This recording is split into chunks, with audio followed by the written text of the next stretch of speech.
Odprto. Pogovori o prostoru, arhitekturi in oblikovanju. Pozdravljeni v podcastu Odprto. Tudi tokrat sem z vami Lenka Kavčič. Danes se bomo pogovarjali o pravkar izdani knjigi z naslovom Zgodbe slovenske arhitekture. Napisala sta jo Špela Kuhar in Robert Potokar, knjigo je oblikoval Domen Fras, fotografije predstavljenih objektov pa so prispevali priznani slovenski fotografi, med drugim tudi Miran Kambič in Virginija Vrecelj. Knjiga je izšla pri založbi Beletrina. Za uvod v današnji pogovor smo zbrali nekaj podatkov o pisani slovenski arhitekturni besedi. Po podatkih Nacionalnega bibliografskega centra Narodne in univerzitetne knjižnice, ki beleži število izdanih naslovov v posameznem letu v Sloveniji, je bilo lani pri nas izdanih samo 54 knjig in brošur z področja urejanja prostora in arhitekture. Glede na celotno število izdanih naslovov skupaj, lani jih je bilo kar 5504, tematika urejanja prostora in arhitekture predstavlja zgolj 1% vseh izdanih naslovov. Najvišje uvrščeno strokovno področje medicine kar za 7-krat presega število izdanih knjig na področju arhitekture in urejanja prostora pri nas. Dejstva torej kažejo, da imamo v prihodnosti možnost za večje število izvornih avtorskih naslovov in da tovrstne literature v Sloveniji vseeno še ni dovolj. Prostor je za narodov obstoj prav tako pomemben kot jezik. Izdaja strokovne oziroma nekoliko bolj poljudne knjige z področja arhitekture ima zagotovo močan vpliv na širši krog bralcev, saj posreduje informacije in vedenje o pomenu kakovostno oblikovanega in grajenega prostora za širšo družbo. Arhitektura gradi narodovo samozavest, ker je prostor nosilec mnogih družbenih vrednot in ga z realiziranimi deli tako uvršča na svetovni zemljevid ne samo odličnih arhitekturnih praks. Programskega vodjo pri založbi Beletrina Aleša Štegra, ki je veliko pripomogel k nastanku knjige Zgodbe slovenske arhitekture, smo vprašali, kako se založbe odločajo za izdajo tovrstnih del, v čem vidijo doprinos tovrstne literature na slovenskem knjižnem trgu in kakšni so odzivi slovenskih bralcev. Knjige, ki govorijo o oblikovanju človeškega prostora, bodisi knjige o arhitekturi, krajinski arhitekturi, dizajnu in podobno, so seveda ključi za razumevanje načina človeškega bivanja, razumevanje naše zgodovine, razumevanje filozofije, religije in podobno. So torej dela, ki večinoma jih je možno brati bistveno širše kot zgolj znotraj stroke, kot načine razumevanja našega sveta. S tem imajo posebno vrednost. In seveda s tem se zastavlja vprašanje, zakaj jih je v našem prostoru tako malo, zakaj so tako redke. Svet arhitektov, dizajnerjev, ljudi, ki se ukvarjajo s temi področji, je običajno zelo izobražen in mednarodno usmerjen, kar pomeni, vsi govorijo tuje jezike in vsi spremljajo na nek način produkcijo bolj ali manj knjig v tujih jezikih, kar pomeni, da ko knjige izidejo v Angliji, v Nemčiji, v Franciji, si tisti, ki berejo, jih običajno že nabavijo in s tem seveda umanjka razlog, zakaj bi bile kasneje prevedene, kar bi večino kupcev na nek način, večina kupcev s tem odpade. Ostanejo nam torej dela predvsem slovenskih avtoric in avtorjev o slovenskih fenomenih v osmišljanju našega prostora. Ta dela so zelo redka, tudi njihova produkcija je načeloma precej zahtevna, traja vrsto let, tudi dražje je od produkcije recimo nekih kuharskih knjig ali pa romanov, poslovnih del, ker poleg običajno zahtevnega tekstnega dela zahteva še risbe, grafike, fotografije, oblikovanje posebno, prilagojeno in podobno. Zato je seveda potrebno se zelo previdno odločati pri vsaki knjigi. Založbe smo poslovni subjekti, kljub temu, da imamo nekatere od založbe tudi neko kulturno poslanstvo. In v končni fazi seveda zelo dobro vemo, da večinoma se vložki investirani v zahtevne knjige z področja arhitekture ne bodo nikoli vrnili. Kljub temu pa se recimo pri založbi Beletrina smo prepričani, da nekatere knjige enostavno rabimo, potrebujemo jih za osmišljanje našega duhovnega sveta, za naš prostor, so ključnega pomena in takšna je knjiga Zgodbe slovenske arhitekture Špele Kuhar in Roberta Potokarja, izjemna knjiga, kot rečeno, zato ker zbližuje svetove, po eni strani svet arhitekture, po drugi strani kulturne svetove, zgodovino in jih prezentira v enkratni, zelo domišljeni podobi nekemu širšemu bralstvu. Prepričan sem, da bo to ena od tistih redkih knjig, ki tudi niso zgolj uspešnice enega dneva, ampak so precej trajne naložbe v naše vedenje, se pravi, da so to knjige, ki tudi po desetletju ne izgubijo svoje aktualnosti, ampak postanejo na nek način trdne opore vsake dobro založene knjižnice. Tako Aleš Štegar o zahtevnosti in pomembnosti izdaj arhitekturnih knjig v Sloveniji. Moja današnja gosta sta arhitekta, avtorja knjige Špela Kuhar in Robert Potokar. Kot sta zapisala, sta se za pisanje knjige odločila zato, ker sta ugotovila, da ne obstaja strnen povzetek slovenske arhitekture, ki bi bil razumljiv in zanimiv širši skupini bralcev. Oba, tako Špela Kuhar kot Robert Potokar, sta zelo dejavna na širšem področju arhitekture. Robert vodi arhitekturni biro Ravnikar Potokar, ki ga je ustanovil skupaj z Vojtehom Ravnikarjem. Njun obsežen opus stavb obsega stanovanjske, izobraževalne in poslovne zgradbe od pomembne knjižnice Franceta Bevka v Novi Gorici do poslovne šole na Bledu. Robert je tudi urednik srednjeevropske arhitekturne revije Piranezi. Za arhitekturni vodnik po Gorenjski iz leta 2002 je prejel Plečnikovo medaljo. Špela Kuhar je aktivna ustvarjalka in predana arhitektka, ki se je v zadnjih letih osredotočila predvsem na področje izobraževanja o arhitekturi in arhitekturne publicistike. Bila je soustanoviteljica Centra arhitekture, je kuratorka razstav, pobudnica blagovne znamke Darilo slovenske arhitekture in začetnica izobraževalnega programa Igriva arhitektura. Skupaj s avtoricami je leta 2008 napisala odmevno knjigo Sodobna arhitektura šol v Sloveniji in leta 2013 Potovanje do svojega doma. Za svoje delo je prejela Plečnikovo študentsko nagrado, mednarodno priznanje Piranezi in kar 2 Plečnikovi medalji. Vsak zase, pa tudi soavtori, Špela in Robert ustvarjata zelo različne projekte. Skupaj sta leta 2008 spisala zanimiv arhitekturni vodnik Gremo v mesto, ki je namenjen družinam in drugačnim mestnim sprehodom. V pogovoru z njima so nas zanimale predvsem zgodbe, ki so botrovale nestankom zgodb slovenske arhitekture. Špela in Robert, pozdravljena. Lepo zdrav. Ja, živjo, pozdravljena. Najprej čestitke ob izidu vajine knjige. Danes se bomo pogovarjali o zgodbah, ki so botrovale nestankom zgodb po slovenski arhitekturi. Verjetno pa sta izidov vajinih knjig in publikacij že kar vajena. Vseeno me zanima, ali so občutki ob izidu te knjige v čem posebni. So občutki ob dokončanju stavbe razlikujejo od tistih ob izidu knjige? Ja, to je pa tako zanimivo vprašanje. Če primerjaš knjigo ali pa stavbo, mogoče na nek način zelo podobno, zaradi ker tudi, da stavbo zgradiš, oziroma da je postavljena, je en tak zelo dolg proces. Gradnje, seveda pred tem projektiranja, načrtovanja in tudi pri tej knjigi. Knjiga v bistvu je potrebovala skoraj 1 leto najinega časa, da je zagledala luč sveta takšna, kot je. Se pravi, bilo je veliko razmišljanja, dobesedno nekega načrtovanja in bi res lahko rekel, da je delno podobno. Ja, ker vedno rečejo tako z enim takim, ko nek kreativni proces ti daš skozi, tako res, kot bi nekega otroka dobil. To je nekaj, kar potrebuje čas.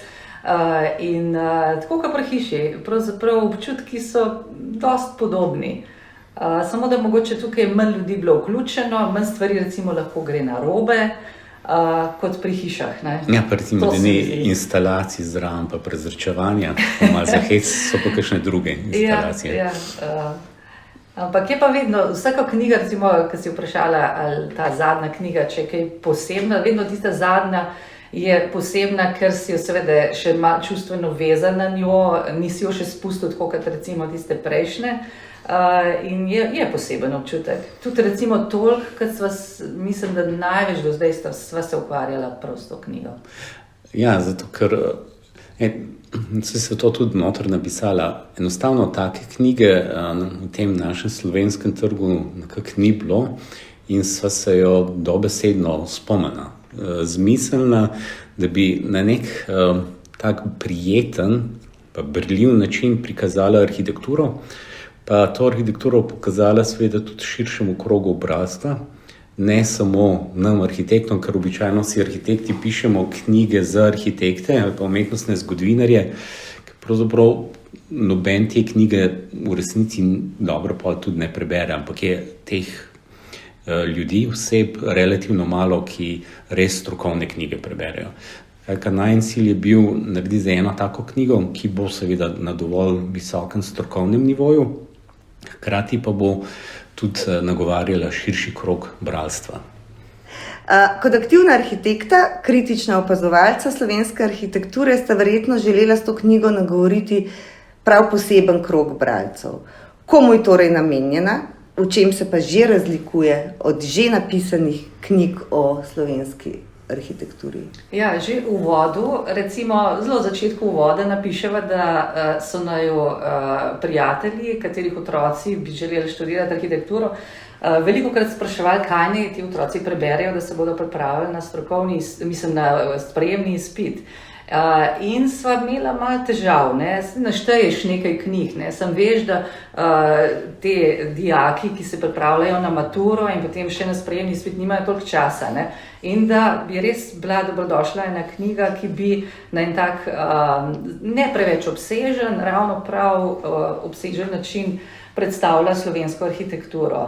Namenjena je širši javnosti, ki jo zanima vsaj malo, seveda, ki jo zanima umetnost, kultura. Pridih umetnosti. Ja. Tako, ne, in jaz tudi zelo bi si želela, da bi jo v roke dobili pedagogi, ker se mi zdi v srednji šoli, samo v prvem letniku gimnazije, je samo pol leta umetnostna zgodovina, v kateri se tudi predstavi en del arhitekture, ampak potem ni več teh vsebin.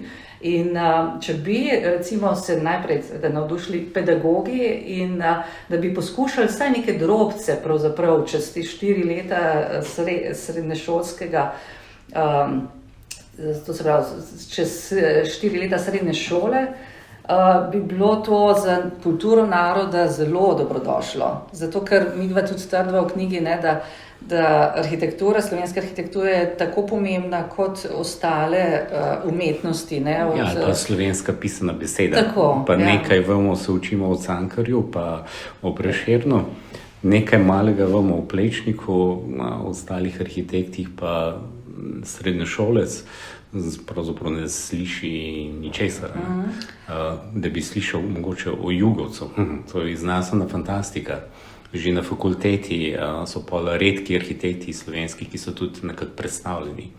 To je opažam tudi jaz, ko predavam v Mariboru, da ta nivo znanja oziroma razumevanja prostora in tudi vedenja o nečem, kar je že bilo zgrajeno pri nas, je res zelo slab.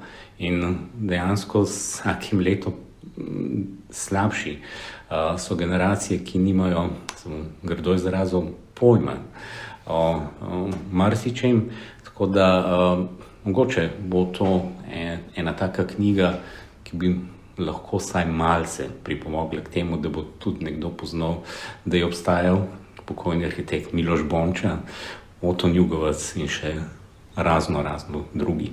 Ta vajin strnen, po drugi strani pa zelo poljuden in zanimiv, hkrati pa zelo relevanten opis slovenske arhitekture zaobjame zelo dolgo zgodovinsko obdobje. in verjetno kar nepregledno množico arhitekturnih del na Slovenskem. Kako sta se ob tako obsežnih vsebinah odločila, kaj bo v knjigi objavljeno in kaj ne? Kje je bila tista meja? Ja, zelo veliko sva se pogovarjala, kje začeti pravzaprav, ne. Začela sva potem pri koliščarjih v Pradavnini, šla čez Rimljane, potem skozi naprej srednji vek, do sodobnosti. Želela sva res vključiti pravzaprav vse, kar je bilo grajenega na našem... Mogoče ne toliko vse. Ne vse, ampak kakovostnega, pravzaprav, ampak skozi vsa obdobja, ne, to sem hotela reči.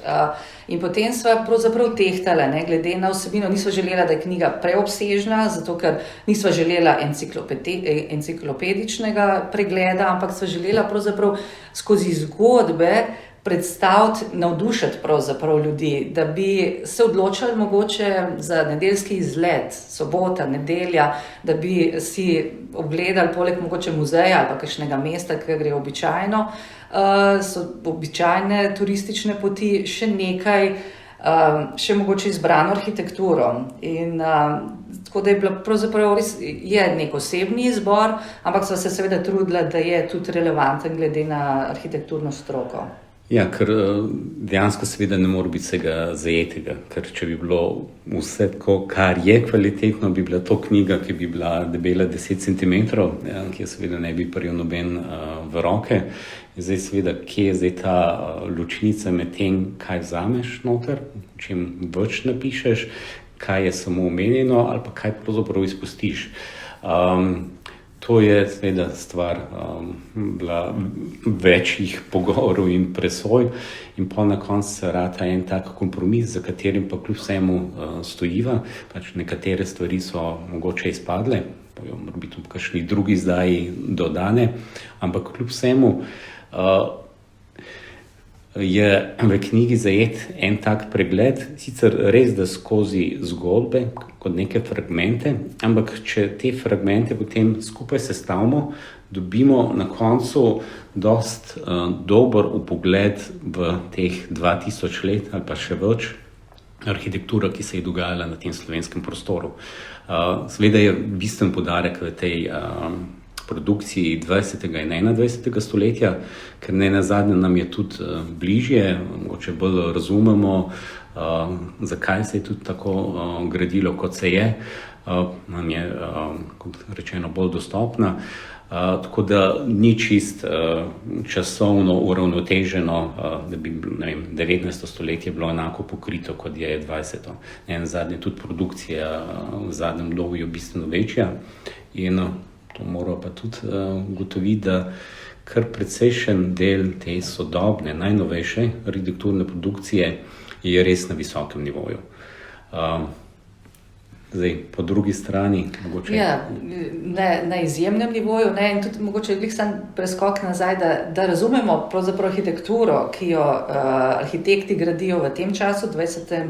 in 21. stoletju, je zelo dobro poznati arhitekturo preteklosti, zato ker veš, na kaj so se ti arhitekti navezovali, kako je pravzaprav neka nit tekla, kako lahko govorimo pravzaprav o neki slovenski arhitekturi, ne, v čem je posebna. Zdaj po drugi strani, ne, veliko je kvalitetne arhitekture, ampak če se pa recimo samo, da se zapeljemo izven teh urbanih središč, že na robovih začne razpadati ta struktura in za slovensko arhitekturo bi lahko rekli, da je razpršena. In to je en velik problem, ki ga bo stroka morala začeti reševati, ga že rešuje, ampak ga bo morala seveda še bolj, ker recimo en izmed razlogov je tudi o tem, ker širša javnost ne pozna, ne vejo, zakaj pravzaprav to ni dobro, zakaj ta razpršena ni dobra, gradnja ni dobra. In upava, da recimo tudi ta knjiga bo en tak drobec lahko pripomogla k nekemu reševanju teh problemov. Se pravi, knjiga je bila povezana, nastanek knjige je bil povezan kar z velikim raziskovanjem, znanjem, poznavanjem slovenske arhitekture in med tem sta verjetno naletela na kakšno izjemno zanimivo zgodbo.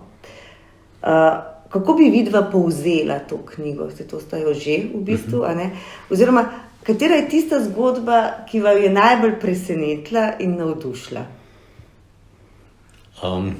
Bom jaz povedal nekaj o Vili Refuti, pa recimo o Franz Listu.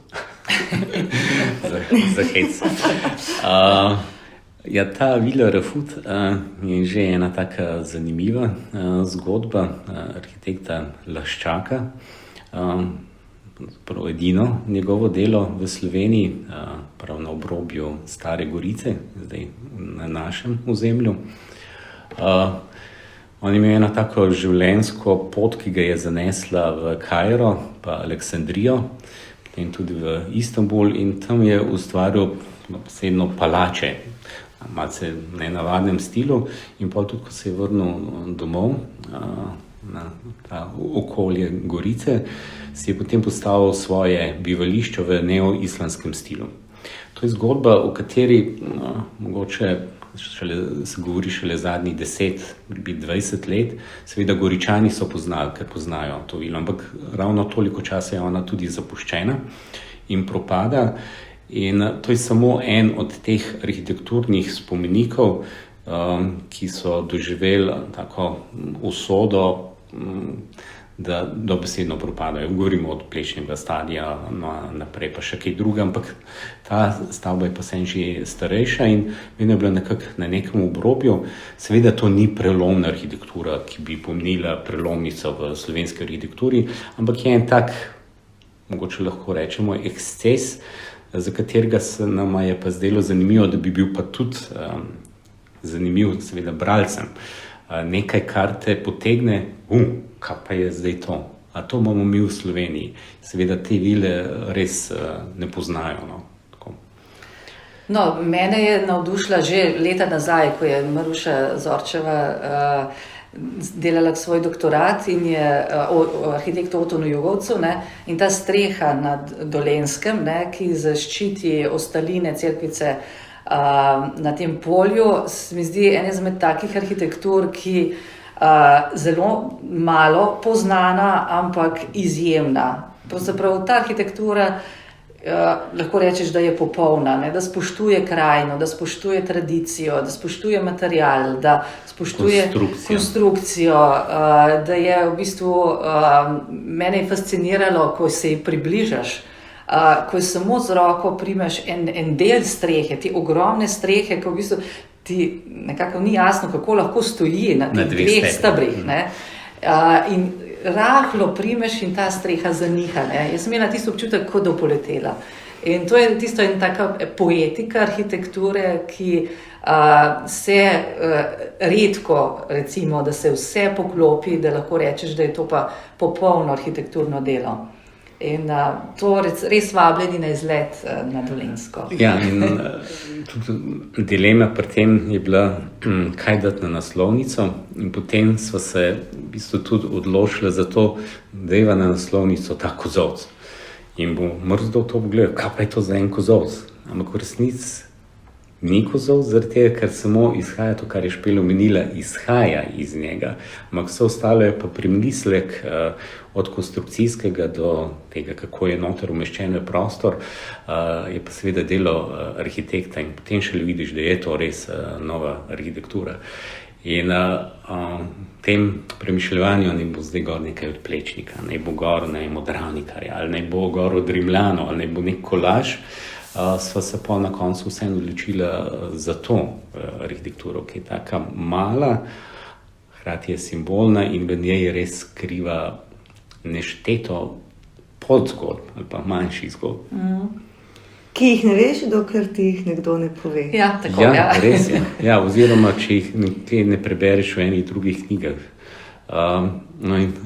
Tako še apropo tej naslovnici, sem pokazal tam enim parim kolegom, kaj imaš to gor za en kozolc?